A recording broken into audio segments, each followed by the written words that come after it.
Selamat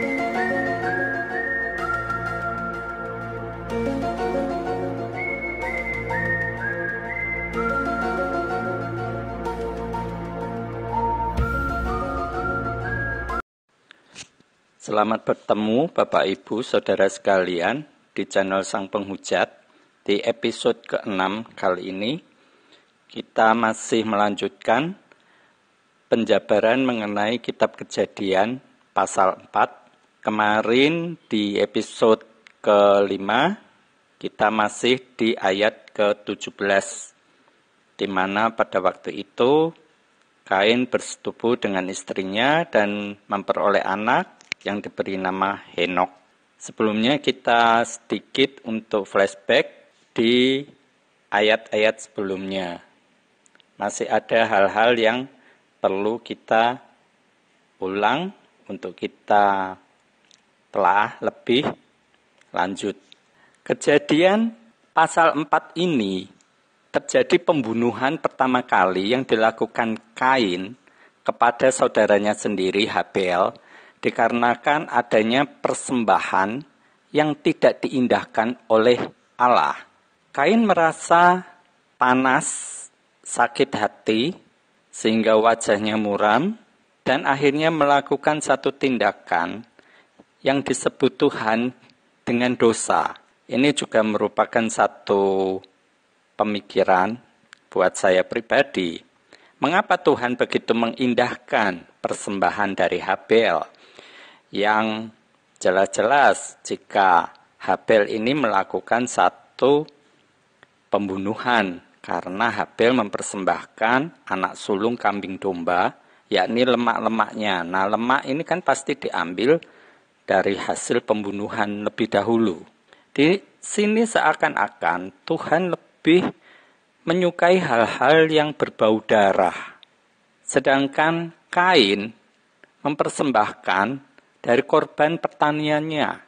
Ini oleh sebagian PP dikatakan bahwa sebenarnya Kain memberikan persembahan dari hasil pertanian yang busuk, yang tidak dapat dikonsumsi oleh Kain, akhirnya dipersembahkan untuk Tuhan.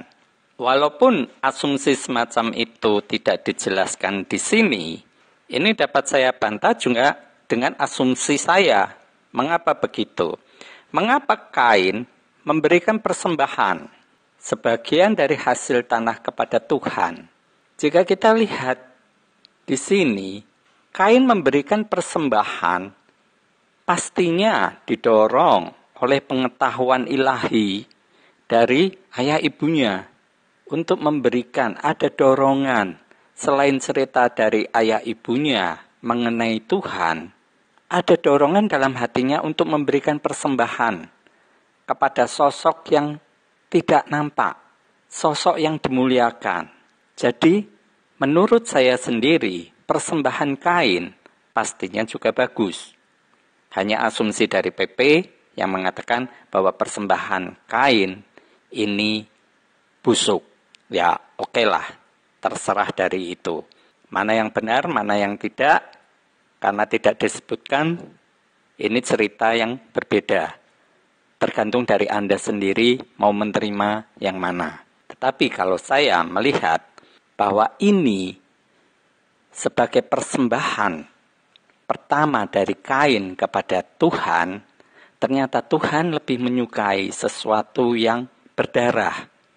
Dan ini dikaitkan juga dengan pakaian awal-awal yang disematkan Tuhan kepada Adam dan Hawa, di mana di situ ada pengorbanan, dan itu dikonotasikan, diasumsikan bahwa yang dikorbankan adalah domba untuk pakaian Adam Hawa, dan itu untuk penggenapan di Perjanjian Baru yang begitu jauh masanya, tapi ya terserah.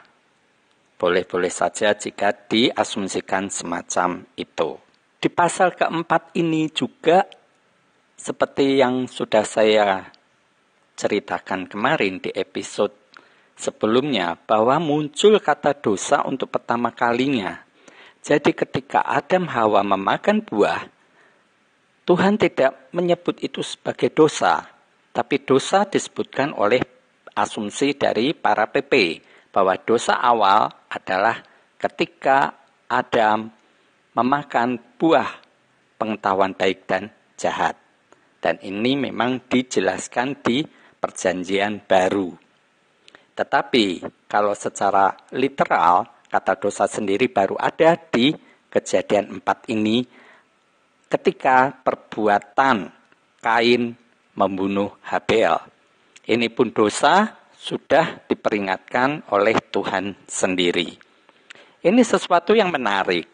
Ketika Tuhan mengingatkan kepada Kain, dia tidak melakukan satu tindakan yang extraordinary.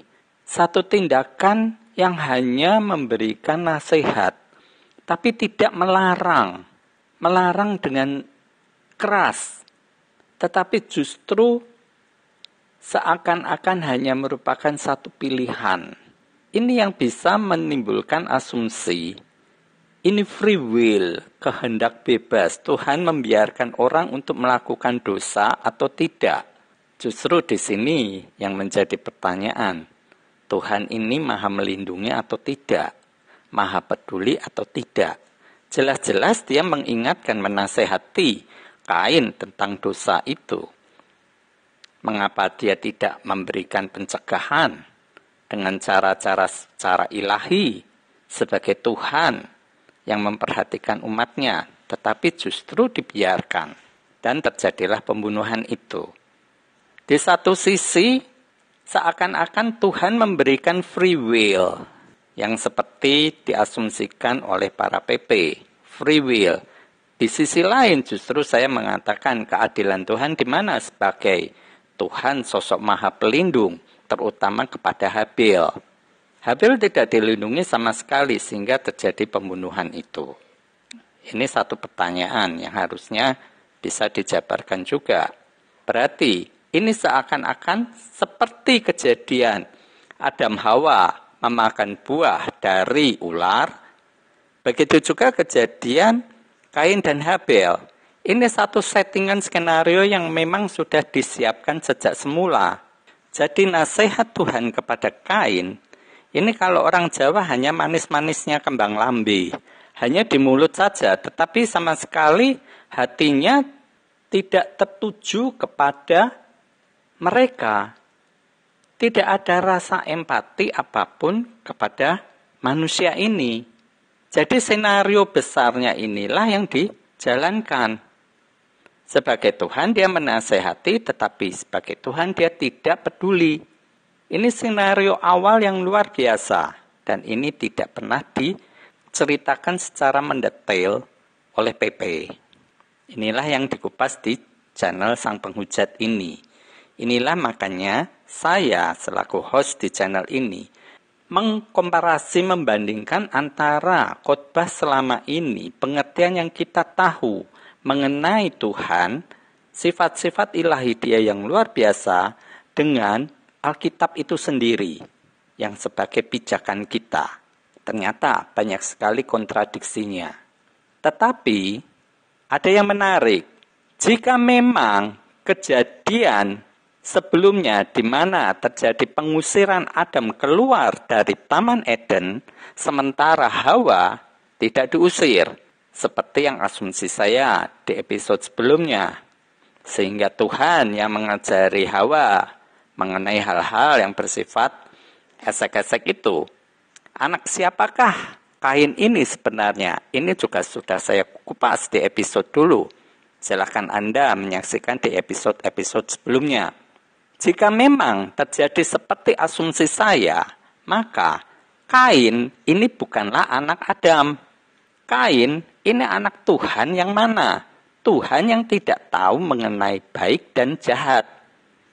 Maka Kain ini melakukan tindakan walaupun diberitahu, sudah dinasihati oleh Tuhan yang tahu mengenai baik dan jahat, tetap saja dia tidak mengetahui yang baik dan jahat, dia melakukan apa yang dia inginkan. Karena mewarisi sifat-sifat dari leluhurnya, dari asalnya, yaitu dari Tuhan yang tidak tahu tentang yang baik dan yang jahat. Siapakah Tuhan itu? Anda asumsikan sendiri. Oh no!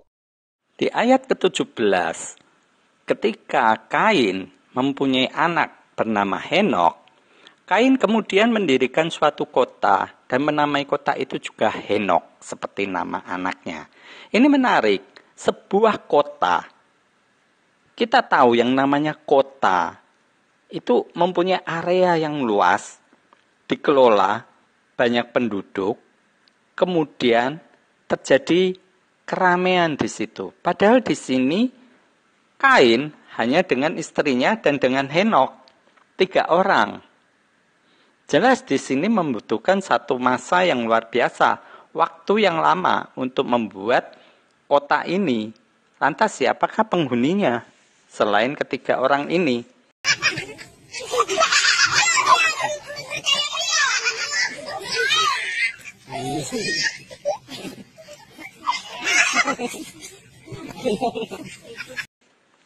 Kita lanjut di ayat ke-18.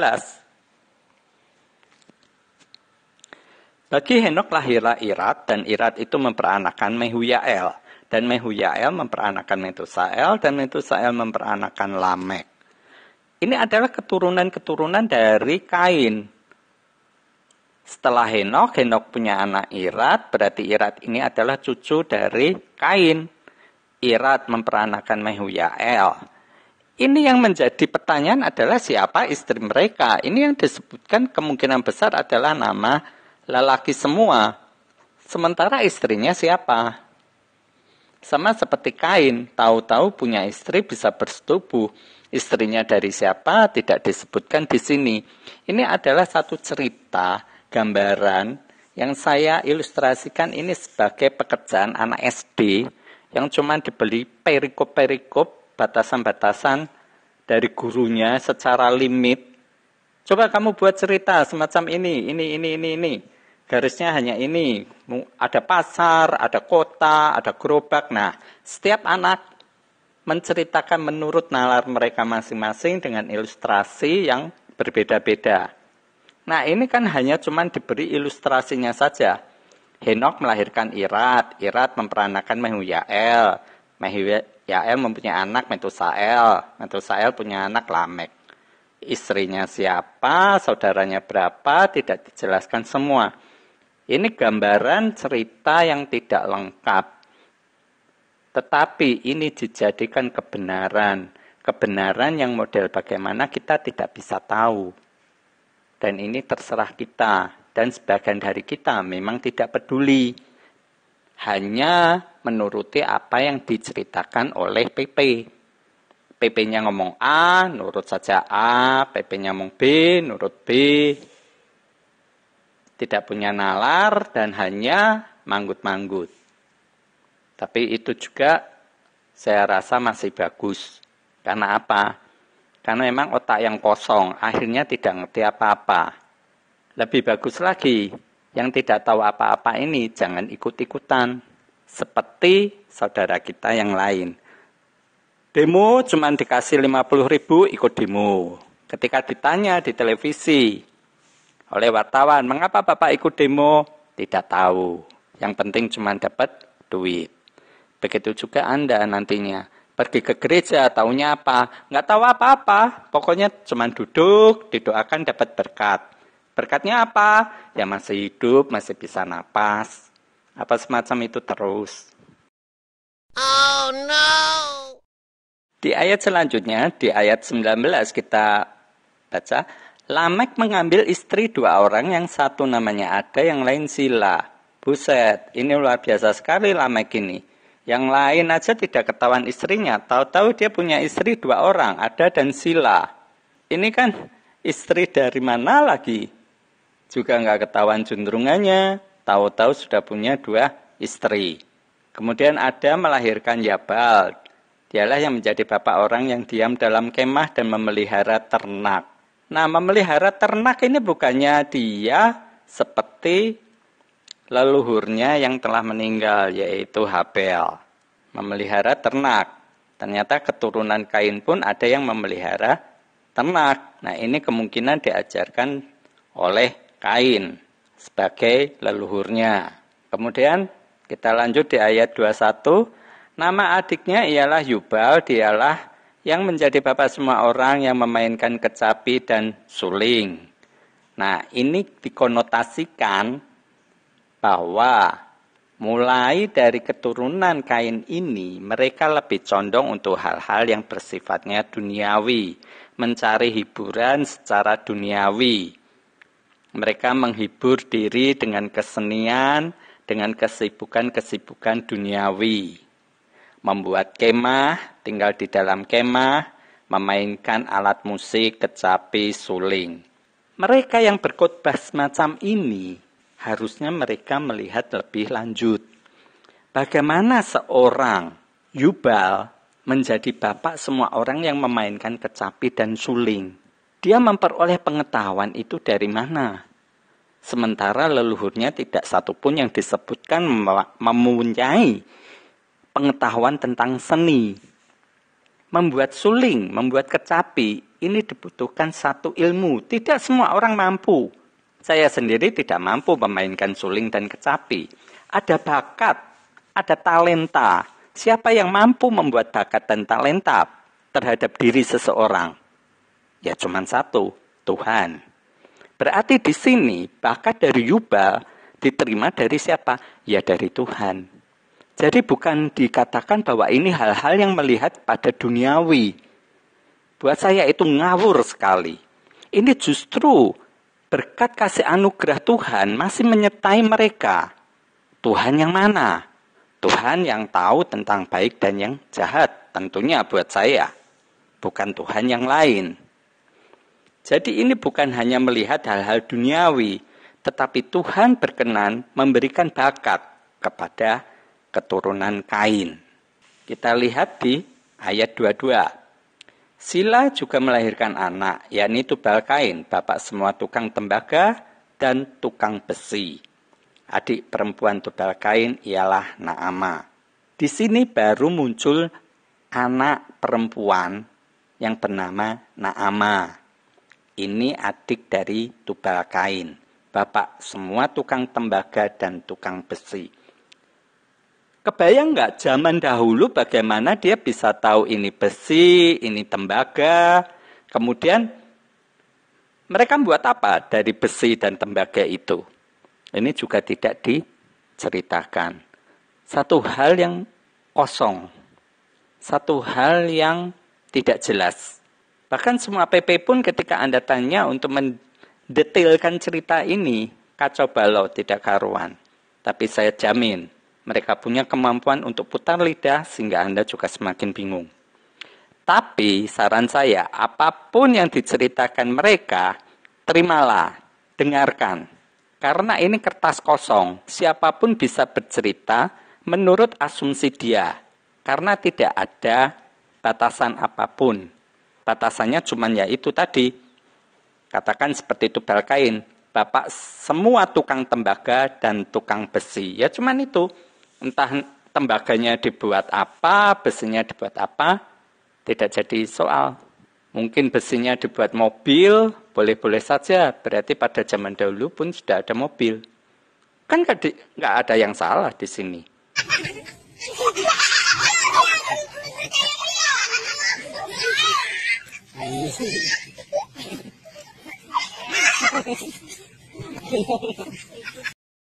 Kita lanjut di ayat 23. Berkatalah Lamek kepada kedua istrinya itu, Ada dan Sila, dengarkanlah suaraku.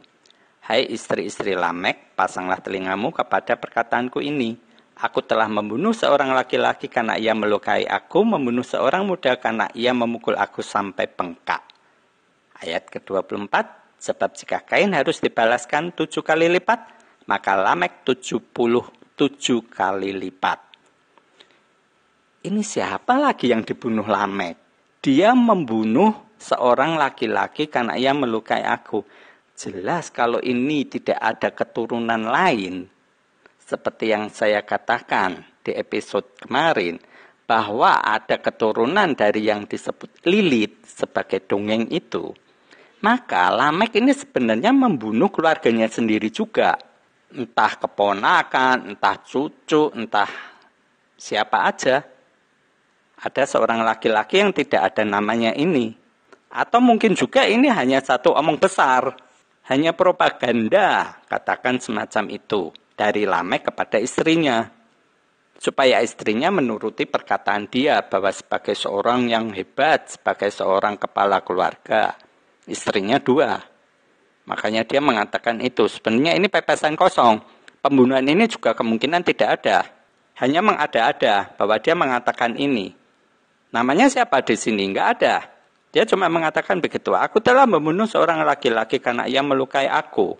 Membunuh seorang muda karena ia memukul aku sampai bengkak. Mungkin dia kepalanya bengkak. Mungkin karena dia jatuh, kepleset, kebentur. Seperti kita tahu juga ada politikus kita yang nabrak pohon, wajahnya sampai bengkak semacam itu kan karena gobloknya dia. Nah begitu juga Lamek. Ya mungkin politikus kita ini mencontoh Lamek ini, begitu gobloknya, jatuh sendiri, kepalanya bengkak, terus dia mengada-ada. Ngomong bahwa dia sudah membunuh seorang laki-laki karena orang itu mukul dia sampai bengkak. Padahal dia jatuh dengan sendirinya. Tapi karena mungkin malu, akhirnya dia melakukan propaganda semacam ini.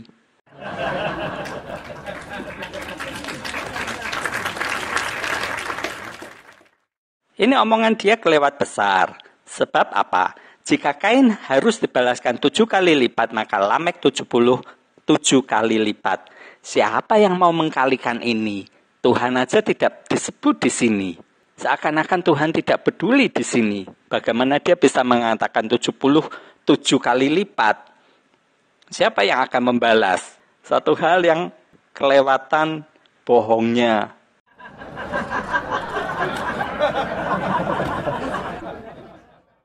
Di ayat selanjutnya, Adam bersetubuh pula dengan istrinya, lalu perempuan itu melahirkan seorang anak laki-laki dan menamainya Set.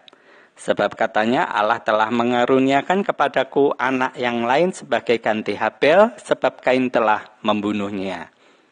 Nah ini Adam bersetubuh pula dengan istrinya. Terjadi lagi adegan esek-esek itu. Ini di usia yang sudah senja, udah usia tua untuk ukuran kita. Adam mempunyai anak laki-laki dinamai Set. Sebab katanya Allah telah mengaruniakan kepadaku anak yang lain sebagai ganti Habel, sebab Kain telah membunuhnya. Bagaimana dia bisa tahu kalau Kain yang membunuh Habel? Siapa yang cerita di sini? Tuhankah yang cerita? Tuhan lapor begitu kepada Adam. Si Kain telah membunuh anakmu.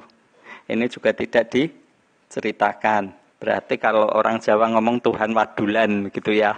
Tuhannya lapor kepada Adam.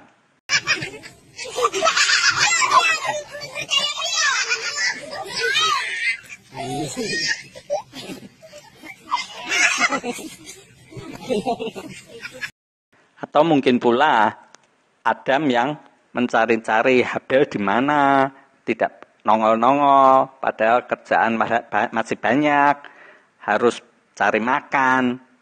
Sebagai pemelihara ternak, ternaknya kenapa tidak ada yang mengembalakan semacam itu. Akhirnya kemungkinan besar Adam mencari-cari dan bertanya kepada Tuhan, dan Tuhan memberitahukan mengenai hal ini.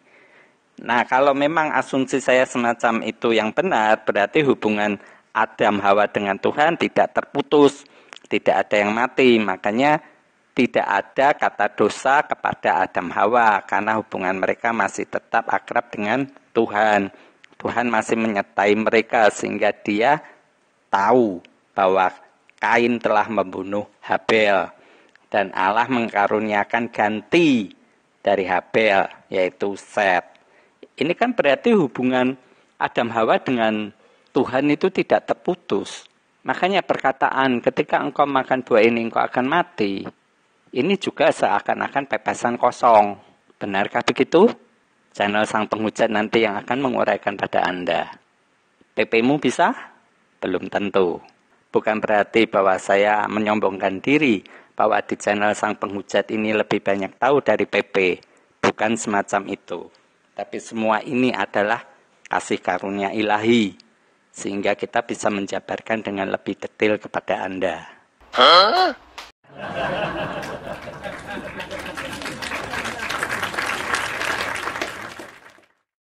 Di ayat terakhir, di ayat 26, lahirlah seorang anak laki-laki bagi Set juga, dan anak itu dinamainya Enos. Waktu itulah orang mulai memanggil nama Tuhan.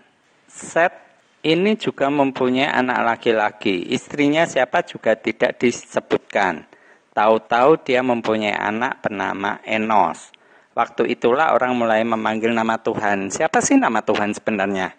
Di sini tidak ada, tidak disebutkan. Jika di tampilan versi lain, di King James Version, di ayat terakhir ini disebutkan begini. And to Seth, to him also there was born a son, and he called his name Enos. Then began men to call upon the name of the Lord. Ini memanggil nama Tuhan, the Lord. Inilah sebagai pembeda, Bapak Ibu sekalian. Bedanya channel Sang Penghujat dengan channel yang sejenis seperti Christian Prince. Christian Prince, dia menghabisi Al-Quran sebagai buku yang dianggap suci oleh umat muslim. Dia memporak-porandakan kebohongan yang ada di Al-Quran itu, sehingga pemeluknya, yaitu umat muslim, menjadi kebingungan dan akhirnya tidak percaya lagi dengan apa yang tertulis di Al-Quran itu. Kasiannya adalah bahwa orang-orang muslim ini akhirnya hilang kepercayaan mengenai iman mereka sendiri. Sementara Christian Prince tidak pernah memberikan satu pedoman bagi mereka. Hanya disuruh untuk menerima Yesus sebagai juru selamat mereka. Tetapi selanjutnya tidak tahu. Ini yang berbahaya. Apakah kekristenan sudah sanggup menerima umat muslim yang keluar dari agama mereka? Sementara jika saya menjabarkan semacam ini, Anda pun tahu bahwa Alkitab dari kitab Kejadian pun porak-poranda nggak karuan. Di sini saya menekankan kata the Lord dan the God. Ini dua hal yang berbeda. Dan jangan sampai nantinya Anda pun porak-poranda seperti umat muslim itu. Untungnya adalah di negara ini, negara Indonesia, umat apapun itu agamanya, mereka tidak memperhatikan kitab mereka masing-masing.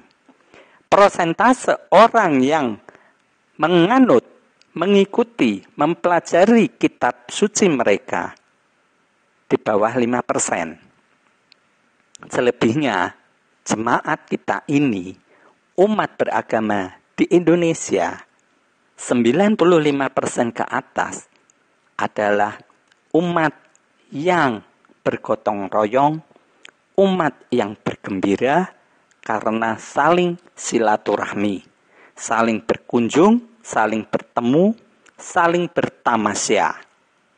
Mereka ke gereja, mereka berjemaat dimanapun, itu karena bisa bertemu dengan sesama mereka. Itu yang menyenangkan, terutama umat muslim kita. Mereka tidak peduli kebenaran apapun di Al-Quran, karena mereka kalau bisa pergi ke masjid bersama-sama dengan teman, dengan rekan mereka, itulah yang menggembirakan. Sama seperti umat Nasrani. Tiap minggu mereka bertemu dengan teman-teman, dengan kerabat, dengan saudara di hari Minggu. Setelah itu selesai. Apa yang mereka dapatkan dari gereja mereka? Tidak ada. Jadi kebohongan apapun yang dikatakan oleh teolog-teolog mereka juga tidak ada. Jemaat kita, umat kita di negara ini song yang benar-benar mengerti dan benar-benar menekuni itu tidak sampai 5%. Ini juga yang saya syukuri. Di channel ini pun Saya menjabarkan kebenaran yang saya tahu juga percuma, karena yang mengerti hanya sedikit. Tapi tidak apa-apa, yang jelas saya memberikan apa yang saya tahu untuk Anda semua. Selebihnya itu urusan Tuhan, bukan saya.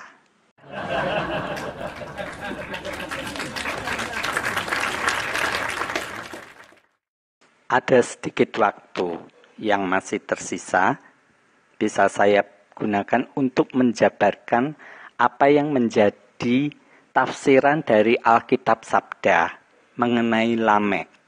Lamek dianggap tokoh pertama yang menolak prinsip monogami yang ditetapkan Allah. Karena Lamek ini mempunyai istri dua, yakni Ada dan Sila. Namun, jika Anda mengikuti channel Sang Penghujat ini, di episode yang lalu saya juga sudah memberikan asumsi bahwa jika penciptaan di pasal 1 itu berbeda dengan pasal 2, dan ada asumsi bahwa di pasal 1 perempuan yang diciptakan itu bernama Lilith, maka Adam sebenarnya juga sudah mempunyai istri 2 orang, yakni Lilith dan Hawa. Jadi apa yang dilakukan Lamek ini hanya mengulang apa yang dilakukan oleh leluhurnya. Jadi bukan satu hal yang pertama kali. Kemudian ada juga tafsiran mengenai keturunan Kain dan keturunan dari Set. Bahwa keturunan Kain, seperti yang tadi saya katakan, lebih cenderung kepada hal-hal duniawi. Lebih penekanan pada kehidupan sekuler. Sementara Set, keturunannya lebih kepada Tuhan. Apa iya semacam itu? Jika kita lihat sekarang bahwa kehidupan di dunia yang kita jalani ini adalah gabungan dari kedua keturunan ini. Di gereja pun jika tidak ada musik, alat musik, rasanya pasti hambar, nggak karuan. Nyanyi, musik, itu kan sebagai dianggap keturunan dari Kain, hal-hal yang duniawi. Apa benar begitu? Ini bukannya penafsiran semacam ini terlalu berlebihan. Jika memang kehidupan kita tidak mau adanya musik, ada nyanyi-nyanyian semacam itu, kehidupan kita akan betul-betul sangat terbelakang dan tertinggal. Jadi penafsiran semacam ini kadangkala menurut saya sangat ngaco. Dan buat saya jelas tidak dapat saya terima hal semacam itu. Segala sesuatunya diberikan Tuhan kepada kita. Semoga Anda pun mengerti hal semacam itu. Oke, di akhir episode ke-6 ini, kita mengulang secara keseluruhan mengenai hal-hal yang kita masukkan ke dalam kotak misteri ilahi kita. Bapak Ibu sekalian, jika Anda masih mengingatnya dulu, apa saja yang sudah kita masukkan ke dalam kotak misteri ilahi itu? Jelas kita melihat waktu itu di kejadian pertama mengenai kegelapan, mengenai air, mengenai daratan, itu tidak ada penciptaannya, tahu-tahu muncul begitu saja. Begitu juga di episode selanjutnya, setelah Adam Hawa makan buah, tahu-tahu di situ muncul yang namanya kerub. Ini juga dari mana asal usulnya kita juga tidak tahu. Jika demikian, daratan tidak diciptakan, air juga tidak diciptakan, gelap tidak diciptakan ataupun diceritakan di sini. Begitu juga dengan kerub yang dianggap sebagai malaikat, juga tidak ada penciptaannya di sini. Lantas, dari mana mereka itu ada? Yang saya sebutkan tadi, daratan, air, kegelapan, malaikat, itu di mana? Asal-muasal mereka yang saya sebutkan itu dari mana? Tidak ada. Apakah memang tidak ada? Ataukah justru itu ada tetapi tidak dimasukkan, tidak dikanonkan oleh bapak-bapak gereja kita dahulu di dalam Alkitab ini? Mengapa jika memang ada, tidak disatukan di dalam Alkitab ini? Apakah Anda masih menganggap bahwa Alkitab ini sebagai kebenaran jika ada hal lain yang disembunyikan, sementara kita tidak tahu mengenai kebenaran itu. Ini yang harusnya Anda renungkan. Gunakan nalar Anda secara cermat, hati-hati. Apa yang saya katakan di channel Sang Penghujat ini hanya untuk membuka nalar Anda. Selanjutnya adalah pilihan Anda sendiri.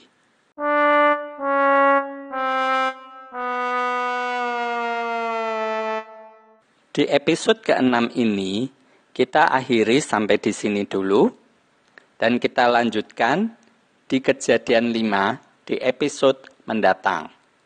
Terima kasih Bapak Ibu, saudara-saudara sekalian. Terima kasih untuk perhatiannya, dan silakan men-sharing cerita-cerita episode-episode di channel Sang Penghujat ini jika Anda berkenan dibagikan kepada seluruh teman, kerabat, saudara Anda untuk menjadi ajang diskusi Anda, mencari kebenaran itu bersama-sama. Silahkan tuliskan komentar Anda di channel ini sehingga kita bisa saling membahas kebenaran-kebenaran yang masih tersembunyi. Bahkan saya yang tidak tahu, silahkan Anda memberitahukan itu kepada saya sehingga kita bisa membahasnya bersama-sama. Terima kasih sekali lagi. Shalom.